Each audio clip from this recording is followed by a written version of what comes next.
மகாராஷ்டிர துணை முதல்வர் ஏக்நாத் ஷிண்டே குறித்து அவதூறாக பேசியதாக நகைச்சுவை பேச்சாளர் குணால் கம்ரா மீது வழக்கு பதிவு செய்யப்பட்டுள்ளது.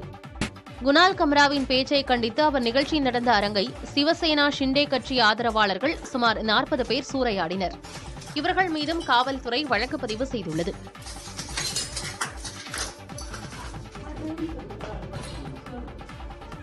மேலும் அரங்கின் முன் ரகளையில் ஈடுபட்ட சிவசேனா ஷிண்டே கட்சியினர் காவல்துறையினர் மீது தள்ளுமுள்ளுவிலும் ஈடுபட்டனர். இதற்கிடையே ஏக்நாத் ஷிண்டேவை துரோகி என்ற ரீதியில் குணால் கம்ரா பேசும் வீடியோவை உத்தவ் சிவசேனா எம்பி சஞ்சய் ராவத் தன் எக்ஸ் சமூக வலைதள பக்கத்தில் பதிவிட்டு பாராட்டியுள்ளார். அதே நேரம் கம்ரா இந்தியாவில் எந்த மூலைக்கு சென்றாலும் அவரை ஷிண்டேவின் தொண்டர்கள் விடமாட்டார்கள் என அக்கட்சியின் எம்பி நரேஷ் மாஸ்கே எச்சரித்துள்ளார்.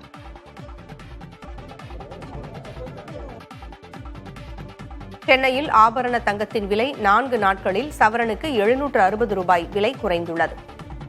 இன்று காலை நிலவரப்படி 22 கேரட் ஆபரண தங்கம் கிராமிற்கு 15 ரூபாய் விலை குறைந்து 8215 ரூபாய்க்கும், ஒரு சவரன் 120 ரூபாய் விலை இறங்கி 65,720 ரூபாய்க்கும் விற்கப்படுகிறது. வெள்ளி விலையில் மாற்றமில்லாமல் 1 கிராம் 110 ரூபாய்க்கு விற்பனையாகிறது. முன்னதாக சென்ற மார்ச் 20ஆம் தேதி தங்கம் இதுவரை இல்லாத அளவாக ஒரு சவரன் 66,480 ரூபாய்க்கு விற்பனை செய்யப்பட்டது.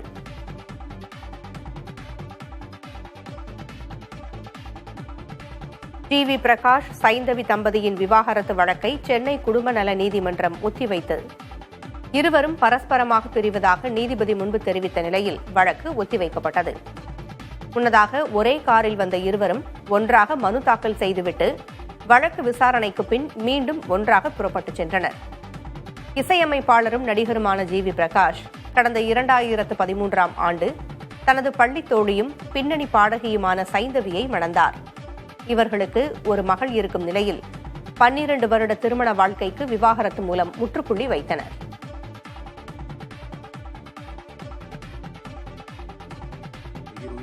ஐபிஎல்லில் ராஜஸ்தான் ராயல்ஸ் அணியில் விளையாடி வரும் ஜோஃப்ரா ஆர்ச்சர் குறித்து வர்ணனையாளர் ஹர்பஜன் சிங் இனவெறி கருத்தை வெளியிட்டதாக சர்ச்சை எழுந்துள்ளது. நேற்று ஹைதராபாத்தில் நடந்த சன்ரைசர்ஸ் ஹைதராபாத் உடனான ஐபிஎல் போட்டியில் ராஜஸ்தான் ராயல்ஸ் அணியின் வேகப்பந்து வீச்சாளர் ஜோஃப்ரா ஆர்ச்சர் 4 ஓவர்களில் 76 ரன்களை கொடுத்தார். அதற்கு லண்டனில் உள்ள கருப்பு நிற டாக்ஸிகளின் மீட்டரை போல ஜோஃப்ரா ஆர்ச்சர் அதிக ரன்களை கொடுத்திருப்பதாக ஹிந்தியில் கூறினார் ஹர்பஜன் சிங். இங்கிலாந்தைச் சேர்ந்த கருப்பினத்தவரான ஜோஃப்ரா ஆர்ச்சரை கருப்பு நிற டாக்ஸியுடன் ஒப்பிட்டிருப்பதன் மூலம் ஹர்பஜன் சிங் இனவெறி கருத்தை வெளியிட்டிருப்பதாக சமூக வலைதளங்களில் சர்ச்சை எழுந்துள்ளது. ஹர்பஜனை ஐபிஎல் வர்ணனையாளர் குழுவிலிருந்து நீக்க வேண்டும் என்றும் அவர் மன்னிப்பு கேட்க வேண்டும் என்றும் பலரும் குரல் எழுப்புகின்றனர். 2008இல் ஆஸ்திரேலிய வீரர் ஆண்ட்ரூ சைமன்ஸை ஹர்பஜன் இனவெறியுடன் திட்டியதாக பெரும் சர்ச்சை எழுந்தது. பின்னர் விசாரணையில் ஹர்பஜன் இனவெறி சொற்களை பயன்படுத்தவில்லை என்பது உறுதியானது. ஐபிஎல் கிரிக்கெட் தொலைக்காட்சி ஒளிபரப்பில் வர்ணனையாளர் குழுவிலிருந்து முன்னாள் வீரர் இர்ஃபான் பதான் நீக்கப்பட்டுள்ளார். சர்வதேச கிரிக்கெட்டிலிருந்து ஓய்வு பெற்ற ஆல்ரவுண்டர் இர்ஃபான் பதான் ஐபிஎல் வர்ணனையாளர்கள் குழுவில் தொடர்ச்சியாக இடம்பெற்று வந்தார்.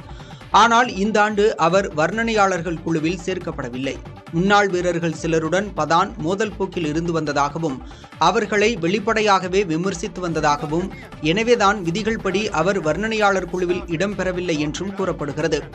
சில வீரர்களை விமர்சித்து பதான் சமூக தளங்களில் கருத்து பதிவு செய்து வந்தது குறிப்பிடத்தக்கது. தற்போது தனது சொந்த யூடியூப் சேனலில் பதான் வர்ணனை செய்து வருகிறார். மகாத்மா காந்தி பயன்படுத்திய பொருட்களை இந்தியாவிடம் தென்னாப்பிரிக்கா ஒப்படைத்துள்ளது. 1893 முதல் 1915 வரையிலான காலத்தில் தென்னாப்பிரிக்காவில் தங்கியிருந்த மகாத்மா காந்தி பீனிக்ஸ் காலனி என்ற பகுதியை உருவாக்கினார். அந்த காலத்தில் அவர் பயன்படுத்திய பொருட்களை இந்திய தேசிய காந்தி அருங்காட்சியகத்திடம் தென்னாப்பிரிக்க அரசு தற்போது ஒப்படைத்துள்ளது. அதன்படி காந்தியால் கைத்தறி மூலம் நெய்யப்பட்ட துணி வகைகள், கஸ்தூரிபாய் காந்தியின் ஆடைகள் உள்ளிட்ட பல்வேறு பொருட்கள் ஒப்படைக்கப்பட்டுள்ளன. மத்திய வெளியுறவுத்துறை அமைச்சர் ஜெய்சங்கர் முன்னிலையில் அந்த பொருட்களை ஒப்படைப்பதற்கான ஆவணங்கள் தேசிய காந்தி அருங்காட்சியக அதிகாரிகளிடம் வழங்கப்பட்டது. மேற்குவங்க மார்க்சிஸ்ட் கம்யூனிஸ்ட் கட்சியின் சமூக ஊடக பக்கங்களின் புதிய முகப்பு படம் கிண்டலுக்கு உள்ளாகியுள்ளது. புதிய முகப்பு படத்தில் சிபிஎம்மின் அரிவாள் சுத்தியல் சின்னமும் பின்னணியில் வானமும் இடம்பெற்றுள்ளன. இதன் மூலம் இந்த படத்தில் கம்யூனிசத்துடன் அடையாளப்படுத்தப்படக்கூடிய சிவப்பு நிறம் முற்றிலும் அகற்றப்பட்டு நீலமாக மாறியிருப்பதுதான் கிண்டலுக்கு காரணம். மேற்கு வங்கத்தில் கடந்த 14 ஆண்டுகளாக ஆட்சி செலுத்தி வரும் முதல்வரும் திரிணாமுல் காங்கிரஸ் கட்சி தலைவருமான மம்தா பானர்ஜியின் விருப்பத்துக்குரிய நிறம் நீலம் என்று கருதப்படுகிறது. இதன் மூலம் மேற்கு வங்கத்தில் கம்யூனிஸ்ட் கட்சி மீண்டும் ஆட்சிக்கு வருவதற்கு வாய்ப்பே இல்லை என்று அக்கட்சியினரே ஒப்புதல் வாக்குமூலம் அளித்திருப்பதாக பலரும் கிண்டல் அடித்து வருகின்றனர். 1977 முதல் தொடர்ச்சியாக மேற்கு வங்கத்தை ஆட்சி செய்து வந்த சிபிஎம் 2011இல் திரிணாமுல் காங்கிரசிடம் ஆட்சியை பறிகொடுத்தது. 2024 மக்களவைத் தேர்தலில் சிபிஎம் 5.7% வாக்குகளை மட்டுமே பெற்றது. ஆனால் நீல நிறம் திரிணாமுல் காங்கிரசுக்கு சொந்தமானது அல்ல என்று மேற்கு வங்க சிபிஎம் பிரமுகர்கள் விளக்கமளித்துள்ளனர். காவிரி நீர்பிடிப்பு பகுதிகளில் பெய்த மழை காரணமாக மேட்டூர் அணைக்கான நீர்வரத்து அதிகரித்துள்ளது. காலை நிலவரப்படி அணைக்கு நீர்வரத்து 425 கன அடியிலிருந்து 749 கன அடியாக உயர்ந்துள்ளது. குடிநீர் தேவைக்காக வினாடிக்கு 1000 கன அடி தண்ணீர் வெளியேற்றப்பட்டு வருகிறது. மேட்டூர் அணையின் நீர்மட்டம் 108 அடியிலேயே நீடித்து வருகிறது.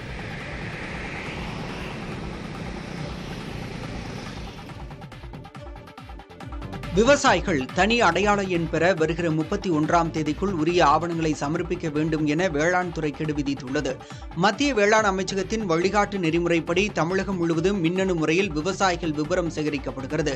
சிட்டா, ஆதார் எண் இணைக்கப்பட்ட செல்போனுடன் சென்று விவரங்களை பதிவு செய்யும் விவசாயிகளுக்கு தனி அடையாள எண் வழங்கப்படுகின்றது. தனி அடையாள எண் பெற்ற விவசாயிகளுக்கு மட்டுமே வரும் காலங்களில் மத்திய அரசு திட்டங்களின் கீழ் மானிய உதவிகள், பிரதமரின் விவசாய உதவித்தொகை வழங்கப்பட உள்ளதாக தகவல் வெளியாகியுள்ளது. இந்த பணியை முடித்தால் மத்திய அரசிடமிருந்து தமிழக வேளாண் துறைக்கு 1200 கோடி ரூபாய் கிடைக்கும் என கூறப்படுகிறது. இதனால் இந்த மாதம் 31ஆம் தேதிக்குள் விவசாயிகள் தங்கள் விவரங்களை தாக்கல் செய்து தனி அடையாள எண் பெற்றுக்கொள்ள வேண்டும் என வேளாண் துறை விவசாயிகளுக்கு கெடு விதித்துள்ளது. கடலூர் மாவட்டம் காட்டுமன்னார் கோவிலில் அதிவேகமாக வந்த கார் இருசக்கர வாகனத்தின் மீது மோதிய விபத்தில் 3 பேர் படுகாயமடைந்தனர். இது தொடர்பான பதைபதைக்க வைக்கும் சிசிடிவி காட்சிகள் வெளியாகியுள்ளன. எள்ளேரி பகுதியைச் சேர்ந்த வீரபாண்டியன் என்பவர் தனது இருசக்கர வாகனத்தில் 2 நண்பர்களை ஏற்றிக்கொண்டு திருச்சி சிதம்பரம் தேசிய நெடுஞ்சாலையில் சென்று கொண்டிருந்தார். அப்போது சிதம்பரம் நோக்கி அதிவேகமாக வந்த கார் திடீரென ஓட்டுநரின் கட்டுப்பாட்டை இழந்து இருசக்கர வாகனத்தின் மீது மோதிய வயலில் கவிழ்ந்தது. இந்த விபத்தில் இருசக்கர வாகனத்தில் பயணித்த 3 பேர் படுகாயமடைந்தனர். விபத்தை ஏற்படுத்திய சந்தீப் குமார் என்பவரை காவல்துறையினர் கைது செய்தனர். சென்னையில் மெத்தபெட்டமைன் போதைப்பொருள் வைத்திருந்த வழக்கில் மேலும் ஒருவர் கைது செய்யப்பட்டுள்ளார்.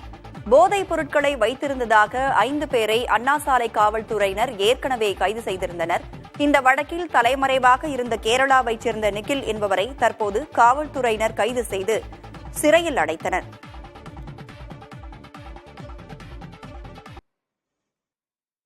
முழு பாசிசவாதிகள் என நேரடியாக கூற முடியாது என மார்க்சிஸ்ட் கம்யூனிஸ்ட் கட்சியின் மாநில செயலாளர் சண்முகம் கூறியுள்ளார். சவுத் ஃபர்ஸ்ட் என்ற செய்தி நிறுவனத்திற்கு அவர் அளித்த பேட்டியில், பாசிசம் என்றால் ஹிட்லர், முசலினி ஆகியோர்தான் நமது நினைவுக்கு முதலில் வருவார்கள் என கூறினார். தொடர்ந்து பேசிய அவர், ஹிட்லர், முசோலினியை போல் பாஜக செயல்படுகிறதா என்று பார்த்தால் அப்படி இல்லை என்றும், பாஜகவினரை முழு பாசிசவாதிகள் என்று நேரடியாக கூற முடியாது என்றும் தெரிவித்தார். அவர்கள் செய்தது போல் நேரடியாக ஜனநாயக இயக்கங்கள் ஒடுக்கப்படுவதில்லை என்றும், அரசியல் சக்திகள் ஒழிக்கப்படுவதில்லை என்றும் கூறிய அவர், நியோ பாசிசம் என்ற புது வகையான பாசிசத்தை தான் பாஜக பின்பற்றுவதாக தெரிவித்தார். மாநில செயலாளராக பொறுப்பேற்ற போது திமுகவுடன் இணைந்து பாசிச பாஜக அரசை தொடர்ந்து எதிர்ப்போம் என கூறிய அவர், தனது நிலைப்பாட்டிலிருந்து மாறியுள்ளது கட்சிக்குள் சலசலப்பை ஏற்படுத்தியுள்ளது. சென்னையில் ஆபரண தங்கத்தின் விலை 4 நாட்களில் சவரனுக்கு 760 ரூபாய் விலை குறைந்துள்ளது. இன்று காலை நிலவரப்படி 22 காரட் ஆபரண தங்கம் கிராமிற்கு 15 ரூபாய் விலை குறைந்து 8215 ரூபாய்க்கும், ஒரு சவரன் 120 ரூபாய் விலை இறங்கி 65,720 ரூபாய்க்கும் விற்பனை செய்யப்படுகிறது. வெள்ளி விலையில் மாற்றமில்லாமல் 1 கிராம் 110 ரூபாய்க்கு விற்பனையாகிறது. முன்னதாக கடந்த மார்ச் 20ஆம் தேதி தங்கம் இதுவரை இல்லாத அளவாக ஒரு சவரன் 66,480 ரூபாய்க்கு விற்பனை செய்யப்பட்டது.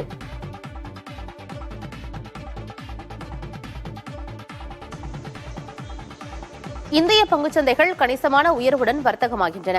காலை 10:30 மணி வாக்கில் மும்பை பங்குச்சந்தையின் சென்செக்ஸ் 750 புள்ளிகள் உயர்ந்து 77,656 புள்ளிகளிலும், தேசிய பங்குச்சந்தையின் நிப்டி 234 புள்ளிகள் அதிகரித்து 23,584 புள்ளிகளிலும் வர்த்தகமாகியது.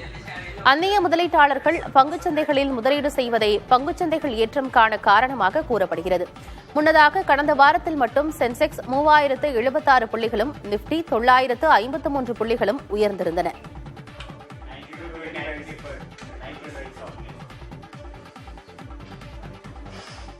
உள்நாட்டில் விளைச்சல் அதிகரித்துள்ள நிலையில் வெங்காயம் ஏற்றுமதிக்கான 20% வரியை மத்திய அரசு நீக்கியுள்ளது. ஏப்ரல் 1ஆம் தேதி முதல் அமலுக்கு வரும் எனவும் அறிவிக்கப்பட்டுள்ளது. உள்நாட்டில் தேவையை பூர்த்தி செய்யும் நோக்கில் வெங்காயம் ஏற்றுமதிக்கு மத்திய அரசு கடந்த 2024ஆம் ஆண்டு செப்டம்பர் முதல் 20% வரி விதித்திருந்தது. தற்போது விளைச்சல் அதிகரித்துள்ள நிலையில் சில்லறை விற்பனையில் வெங்காயம் விலை 10% வரை குறைந்துள்ளதாக மத்திய வேளாண் அமைச்சகம் தெரிவித்துள்ளது. மேலும் ரபி பருவத்தில் கடந்த ஆண்டை விட விளைச்சல் 18% அதிகரித்து 2,27,00,000 டன்களாக உயரும் எனவும் கூறியுள்ளது. இதனால் விலை மேலும் குறைய வாய்ப்புள்ள நிலையில் விவசாயிகளை காக்கும் பொருட்டு ஏற்றுமதி வரியை மத்திய அரசு நீக்கியுள்ளதாக அறிவித்துள்ளது. ட்விட்டர் தலைமை அலுவலகத்தில் பொருத்தப்பட்டிருந்த நீலப்பறவை லட்சணை 30 லட்சம் ரூபாய்க்கு ஏலத்தில் விற்பனையாகியுள்ளது.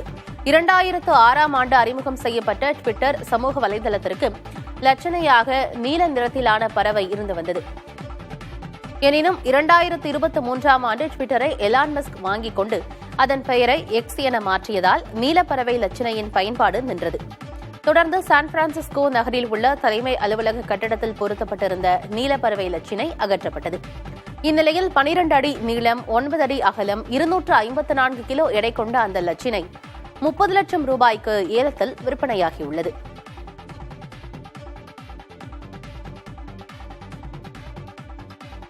பெங்களூருவில் அமைந்துள்ள IISc இந்திய அறிவியல் நிறுவனத்தைச் சேர்ந்த அறிவியலாளர்கள் மார்பக புற்றுநோய்க்கான சிறிய கேப்சியூல் மாத்திரையை கண்டுபிடித்துள்ளனர். இதன் மூலம் மார்பக புற்றுநோய் சிகிச்சையில் புதிய அணுகுமுறையை அறிமுகப்படுத்த உள்ளனர். பொதுவாக புற்றுநோய்க்காக உட்கொள்ளப்படும் மருந்துகள் உடலின் பிற செல்களில் வினையாற்றும் போது புற்றுநோய் செல்கள் அவற்றுக்கு எதிர்வினையாக மேலும் வீரியமடைந்து விடுகின்றன. ஆனால் IISc அறிவியலாளர்கள் கண்டறிந்துள்ள கேப்சியூலில் உள்ள மருந்து நேரடியாக புற்றுநோய் செல்களை சென்று தாக்கும் வகையில் உருவாக்கப்பட்டுள்ளது. இத்தகைய புதிய அணுகுமுறை மார்பக புற்றுநோய் சிகிச்சையை மேம்படுத்தி விரைவான நிவாரணத்தை அளிக்க உதவும் என்ற எதிர்பார்ப்பு எழுந்துள்ளது. சென்னையை அடுத்த பள்ளிக்கரணையில் சாலை தடுப்பில் மோதி லாரியின் சக்கரம் தனியே கழன்றது. தரமணியிலிருந்து தாம்பரம் நோக்கி சென்ற டாரஸ் லாரி காமாட்சி சந்திப்பு அருகே மேம்பாலத்திற்கு செல்லும் அணுகு சாலையில் விபத்துக்குள்ளானது. வேகமாக வந்த லாரி மோதியதில் சாலை தடுப்புச் சுவர் சேதமடைந்தது. ஓட்டுநர் உயிர் தப்பிய நிலையில் விபத்துக்குள்ளான லாரி கிரெயின் உதவியுடன் அப்புறப்படுத்தப்பட்டது.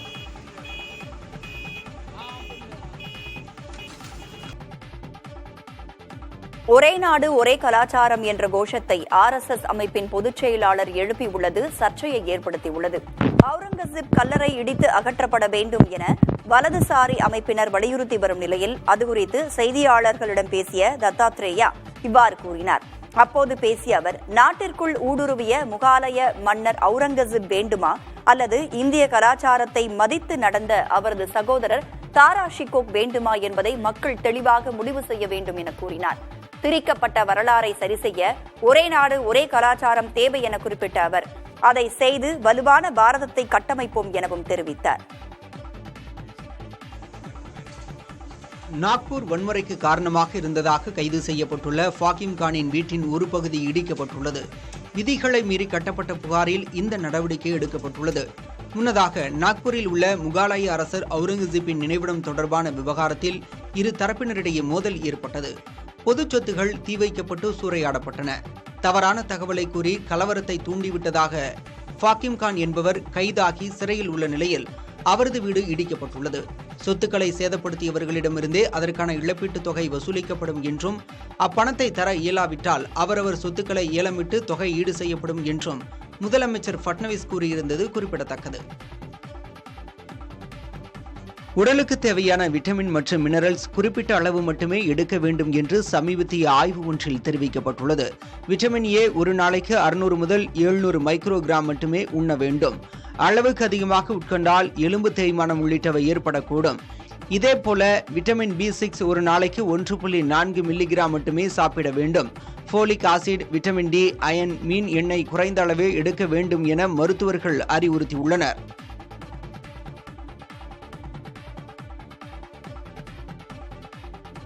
IPL கிரிக்கெட் போட்டிக்கு கள்ளச்சந்தையில் டிக்கெட் விற்பனை செய்த 11 பேர் கைது செய்யப்பட்டுள்ளனர்.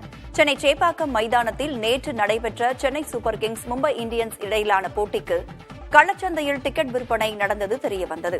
இதையடுத்து திருவல்லிக்கேணி காவல் நிலையத்தில் இது தொடர்பாக 4 வழக்குகள் பதிவு செய்யப்பட்டு 9 பேர் கைது செய்யப்பட்டனர். இதேபோல சிந்தாதிரிப்பேட்டை காவல் நிலையத்தில் 1 வழக்கு பதிவு செய்யப்பட்டு 2 நபர்கள் கைது செய்யப்பட்டனர். இதற்கிடையே மதுரவாயலில் 4ஆம் வகுப்பு டிக்கெட்டை முதல் வகுப்பு டிக்கெட் என கூறி ஏமாற்றி 50,000 ரூபாய்க்கு விற்பனை செய்ய முயற்சி செய்த சுஜித், தரணிதரன் ஆகிய 2 பேரை காவல் நிலையத்திற்கு அழைத்துச் சென்று காவல்துறையினர் விசாரணை மேற்கொண்டனர். காவிரி நீர்பிடிப்பு பகுதிகளில் பெய்த மழை காரணமாக தமிழக எல்லையான பிலிகுண்டுலுவிற்கு நீர்வரத்து அதிகரித்துள்ளது. வினாடிக்கு 1000 கனஅடியாக இருந்த நீர்வரத்து தற்போது 2000 கனஅடியாக உயர்ந்துள்ளது. இதன் காரணமாக ஒகேனக்கல் அருவியில் நீர்வரத்து சற்று அதிகரித்துள்ளதால் சுற்றுலா பயணிகள் மகிழ்ச்சி அடைந்துள்ளனர்.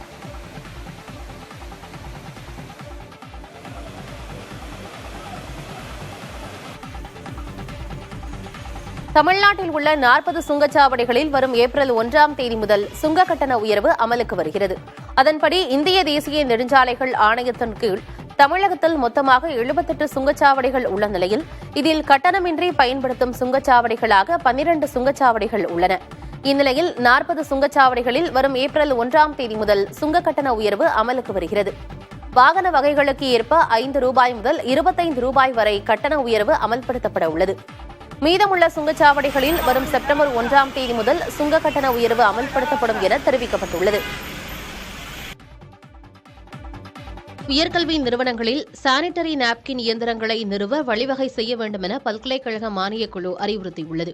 இதுகுறித்து பல்கலைக்கழக துணைவேந்தர்களுக்கு அனுப்பப்பட்ட சுற்றறிக்கையில் பெண்களுக்கு மாதவிடாயின் போது மலிவு விலையில் சானிட்டரி நாப்கின்கள் கிடைப்பதற்கான சுற்றுச்சூழலை உருவாக்குவது மிகவும் அவசியம் என தெரிவிக்கப்பட்டுள்ளது. அதன் மூலம் பெண்கள் சமூகம், கல்வி, பொருளாதாரத்தில் தடையின்றி இலக்கை நோக்கி முன்னேற முடியும் எனவும் தெரிவிக்கப்பட்டுள்ளது. பொது இடங்களில் சானிட்டரி நாப்கின் வழங்கும் இயந்திரங்கள் மற்றும் பயன்படுத்திய நாப்கின்களை எரியூட்டும் இயந்திரங்கள் இருப்பதால் சுற்றுச்சூழல் மாசை தடுக்க முடிவதாக தெரிவித்துள்ள UGC, உயர்கல்வி நிறுவனங்கள் தங்கள் வளாகங்களில் நாப்கின் இயந்திரம் மற்றும் அது சார்ந்த சுகாதார வசதிகள் இருப்பதை உறுதி செய்ய வேண்டும் என தெரிவித்துள்ளது.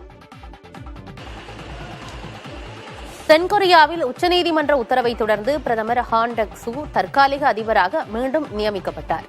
ராணுவ சட்டத்தை அமல்படுத்தியதால் அதிபராக இருந்த யூன் சுக் யோல் தகுதி நீக்கம் செய்யப்பட்டதை தொடர்ந்து நாட்டின் பிரதமராக இருந்த ஹான் டக் சூ தற்காலிக அதிபராக செயல்பட்டு வந்தார். பின்னர் அவரும் தகுதி நீக்கம் செய்யப்பட்டதால் துணை பிரதமராக இருந்த சோய் சங் மோக் அந்த பொறுப்பை வகித்தார். இந்நிலையில் இது தொடர்பான வழக்கை விசாரித்த நாட்டின் அரசியலமைப்பு நீதிமன்றம் ஹான் டக் சூ மீதான தகுதி நீக்க நடவடிக்கை சட்டவிரோதமானது என கூறி அதை ரத்து செய்து உத்தரவிட்டது. இதையடுத்து நாட்டின் தற்காலிக அதிபராக மீண்டும் அவரை நியமிக்கப்பட்டுள்ளார். தொகுதி மறுவரையறை விவகாரத்தில் தமிழக எம்பிக்களுடன் சென்று பிரதமர் நரேந்திர மோடியை சந்திக்க முடிவு எடுத்துள்ளதாக முதலமைச்சர் மு.க. ஸ்டாலின் தெரிவித்துள்ளார். சட்டப்பேரவையில் உரையாற்றிய முதலமைச்சர் ஸ்டாலின், மக்கள் தொகை அடிப்படையில் தொகுதி மறுசீரமைப்பு நடவடிக்கையை மேற்கொள்வதற்கு எதிர்ப்பு தெரிவித்து முதல் மாநிலமாக தமிழ்நாட்டில் 2022ஆம் ஆண்டு சட்டப்பேரவையில் தீர்மானம் நிறைவேற்றப்பட்டதாக தெரிவித்தார். தொடர்ந்து பேசிய அவர், தமிழ்நாடு அரசு முன்னெடுத்து செல்லும் நடவடிக்கைகளுக்கு துணை நிற்கும் பிரதான எதிர்க்கட்சியான அதிமுக உள்ளிட்ட அனைத்து கட்சிகளுக்கும் தனது இதயபூர்வமான நன்றிகளை தெரிவித்துக் கொள்வதாக கூறினார். தமிழ்நாடு போராடும், தமிழ்நாடு வெல்லும் என்ற முழக்கத்தை முன்னெடுத்துச் செல்வோம் என குறிப்பிட்ட அவர், அடுத்த கட்டமாக பிரதமருடனான எம்பிக்களின் சந்திப்பை நடத்த திட்டமிட்டுள்ளதாகவும் தெரிவித்தார். மக்கள் நல்வாழ்வு திட்டங்களை சிறப்பாக நடைமுறைப்படுத்தியதற்காக தமிழ்நாடு முன்னெடுத்து செல்கின்ற தொகுதி மறுசீரமைப்பு குறித்த விழிப்புணர்வு தேசிய அளவில் தாக்கத்தை ஏற்படுத்தியிருக்கிறது.